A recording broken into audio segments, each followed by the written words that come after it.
I'm just checking that this whole thing's working. So welcome. I'm going to start doing these lives every morning, and I want to talk about something. I'm just making sure the stream's actually working, and then I'll kick in and say hello to everybody properly. But I want to kind of talk to you a little bit today about something that you might think. Do you know what? I know this is obvious, but it's absolutely.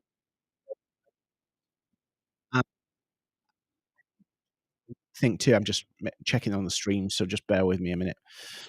So, just whilst I'm waiting for the streams to come in, I used to have this nasty habit, and I'd come up with a really good idea, get really excited about it, and then basically talk myself out of it.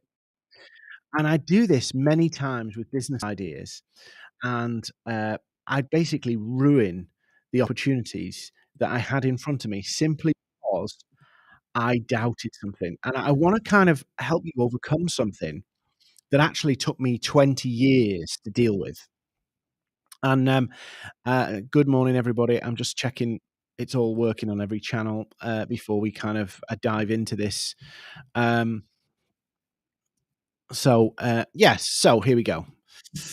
So, I wanna tell you about something that I struggled with for about 20 years, and it was basically I would talk myself down from ideas.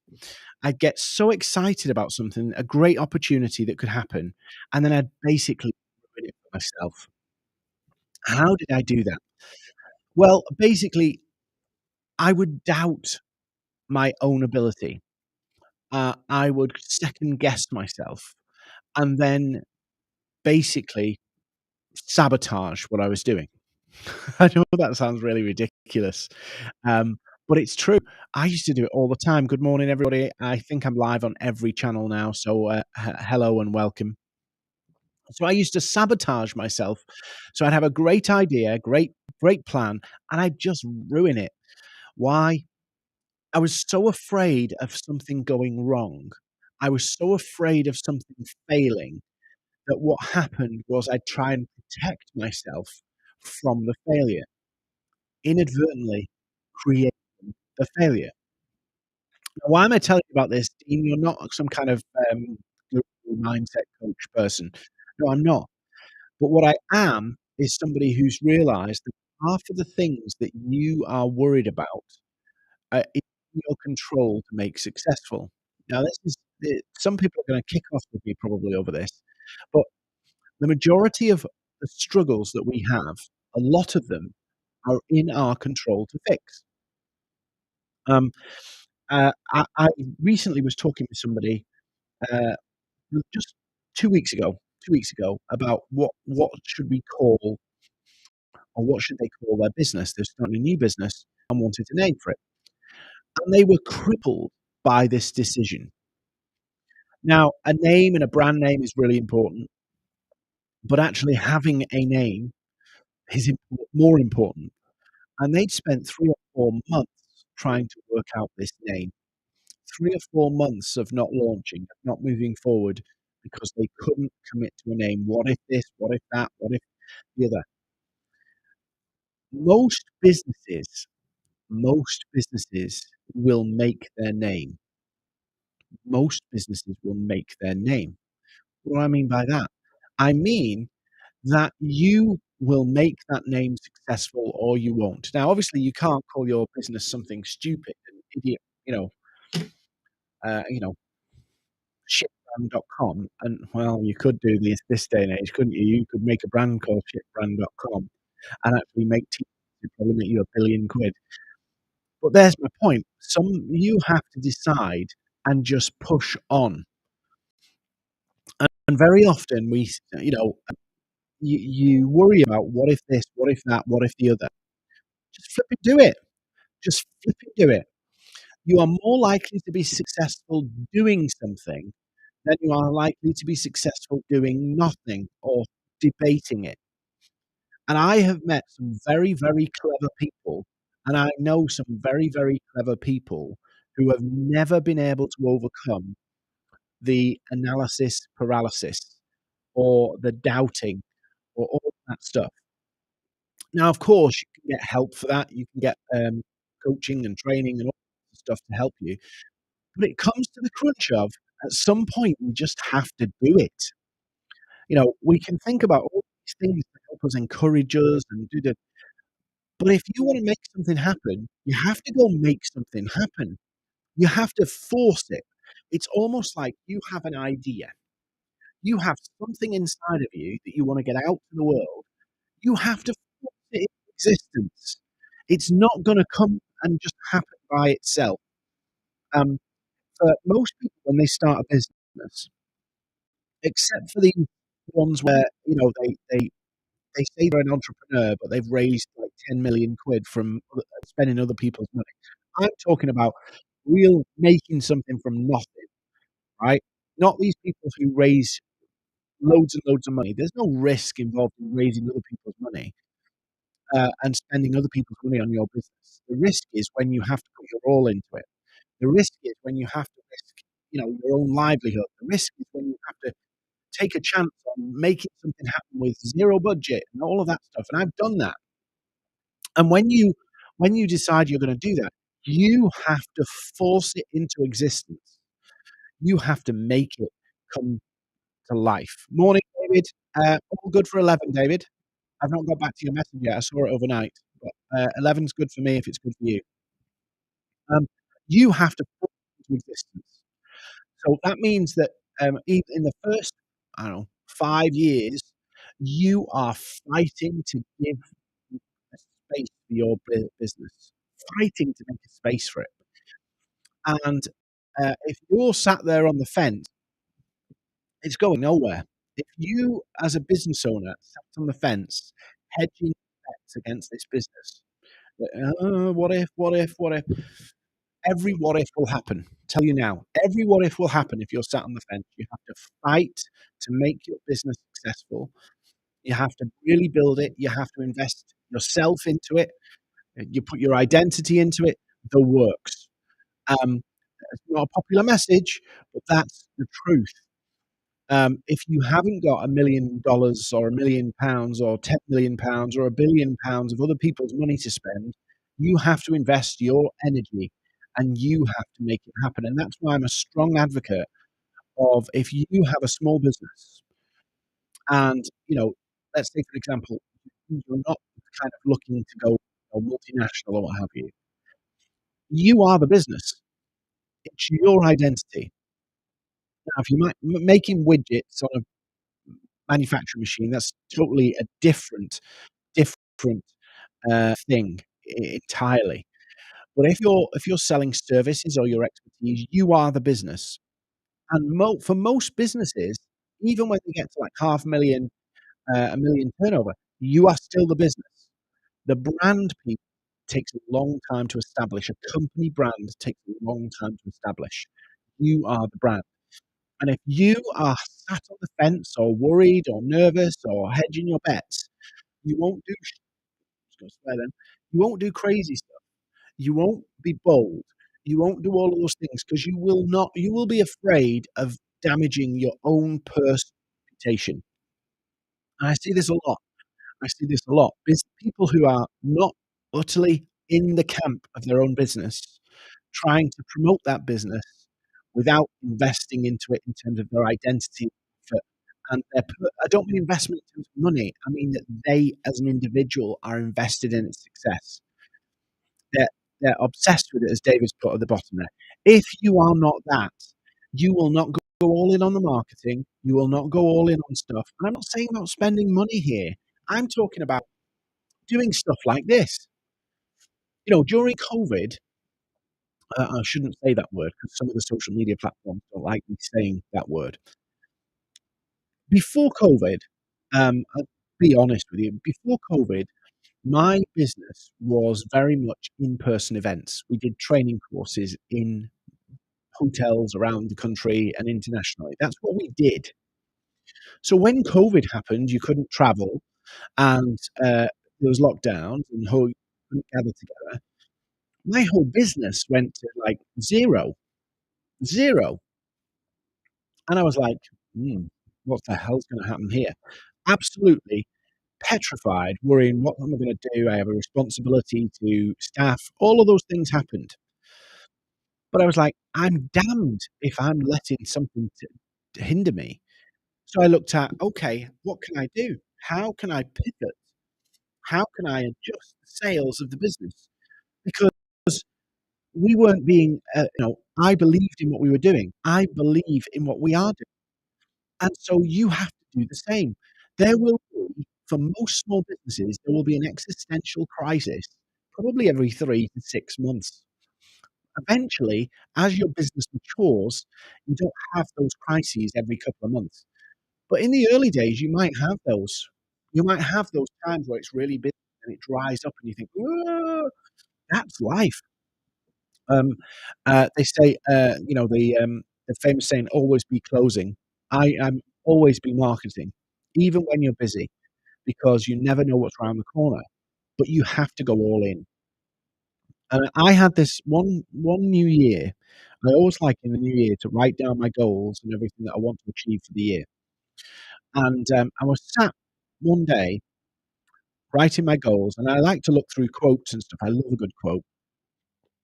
And as I was looking through, I saw this, um, it was a quote, but I'd never seen it before, and it was, um, "Always be on the offensive. Always be on the offensive." And I was like, "Hmm, I'm not sure whether I agree with that."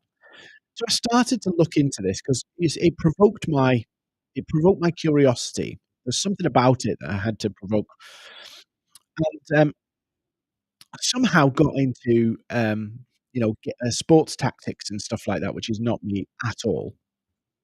And, there's 2 ways to play a game. There's 2 ways to play a game, and hopefully you'll get this because it was mind-blowing for me. There's 2 ways to play a game. There's playing on the offensive, in other words, playing to win, and then there's playing not to lose, a defensive game. Playing not to lose versus playing to win.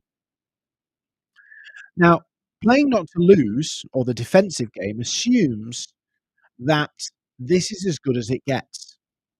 This is as good as it gets, and I have to protect what I have. In other words, imagine like, you're in a game, I'm not a sports person, but let's say it's a football game. Football game, you're 1 all, and now you decide, "We're gonna just defend this position because that's all we do, because this is as good as it gets." Now, the plan there is not to lose. So in other words, your best outcome is to stay where you are, and your worst outcome is you actually lose.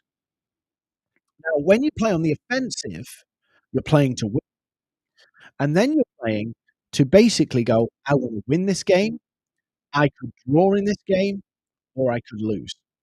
You can never win playing a defensive game. The odds are you're going to lose. Yeah, it's very difficult in life to just keep what you've got. Inflation teaches us this. Inflation, if you try to keep what you've got, you get less. Um, and sometimes our mindset, the way we think, we try to protect what we have. And, there's good sense in not being reckless, but we try to run our business like that. In other words, let's just protect what we've got. And by the way life works, you end up losing. In a session I did, for some businesses in Oxfordshire a couple of weeks ago, I talked about how do you recession-proof your business, and I said, "If you just batten down the hatches, basically, you're gonna shrink. You will shrink as a business." Now think about this as your daily approach to business. Are you fighting to take new ground? Are you fighting to advance the business? And as a result, you will gain, or are you trying to hedge bets? In other words, you don't wanna go all in just in case, and then you end up where you lose anyway because making it easy for yourself to top out. Have a plan B. Well, if you believe in what you do, you shouldn't have a plan B. No, I'll probably upset and annoy a few people. You shouldn't. And if you've got a plan B right now, You need to think about, "How do I make plan A work better?" I need to look at plan A, assess it, and go, "Where's the holes in this? Now let's fix the holes." Not be constantly having your eye over there. If you were going for an investment, yeah, you went for an investment, Dragon's Den, and they thumb screwed you, and basically you said, "Well,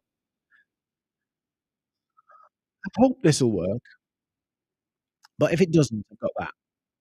They would not invest in you. They want to see your belief, your passion, your commitment, all of that stuff. Your business needs your belief, your passion, and your commitment, just like an investor would need it too. No investor would invest in somebody who was uncertain, did not believe in it, and was looking for a plan B. Yeah. Now, I'm not talking about absolute craziness here. Take it in context, but that's the truth. That's the truth. And I see so many people dabbling when they could really make it fly. They could really make their business fly. And if you're like me, if you're like your business isn't just about earning a living and making a living and doing well financially. It's a cause. It's something you believe in.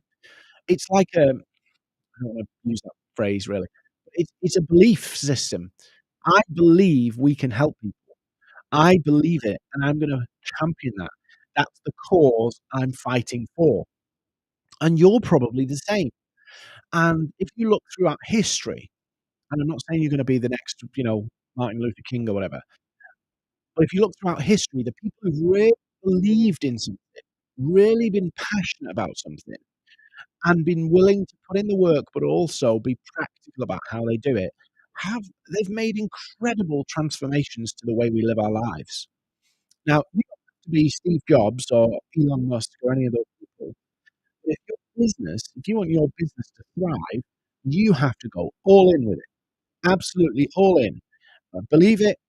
I eat it, breathe, whatever it is, sleep, uh, so that you can make it come to fruition. The thing that you imagined when you started your business, what you imagined starts to come to life, and you start to feel what it's in the early days, that business, not and we're not talking money here, its existence is living off you. It's living off you. It doesn't have a life of its own. You have to give it life.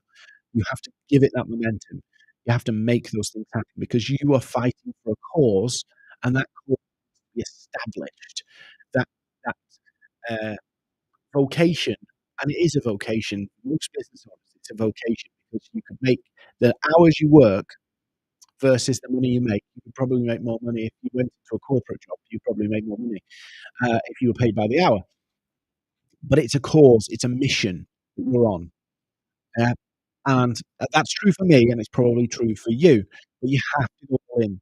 No defensive game, it's an offensive that you have to do, and if you're sat on the fence doubting yourself, you just have to go, "Well, committing to a course, we'll adjust that course as we go." Most people think, and a lot of people think, that they set a course right now, and they just go along that course. Never happens like that.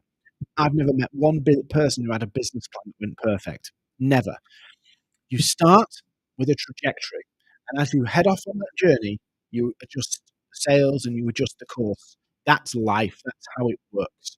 So, hopefully you've not been put off by my little rant this morning. I'd love to know what's going on in your world, how you're planning to, deal with the inflation, crazy things coming down the line. What's your plan for it? Do let me know. David, let me know about 11. 11's good for me. Um, you gotta make it happen. You gotta make it happen. But I'd love to know more about what you're up to, what your plan is. Put it in the comments wherever you're watching, Facebook, LinkedIn, YouTube, blah, blah, blah, blah, blah. Get over the defensive, make things happen. It won't happen unless you make it. So, have a good week ahead. I'll see you tomorrow, same time, same place. I'm gonna do these every day. This is my new setup, so if there's a few glitches, apologies. Just getting used to it, getting into the practice of it. But I will see you same time, same place tomorrow.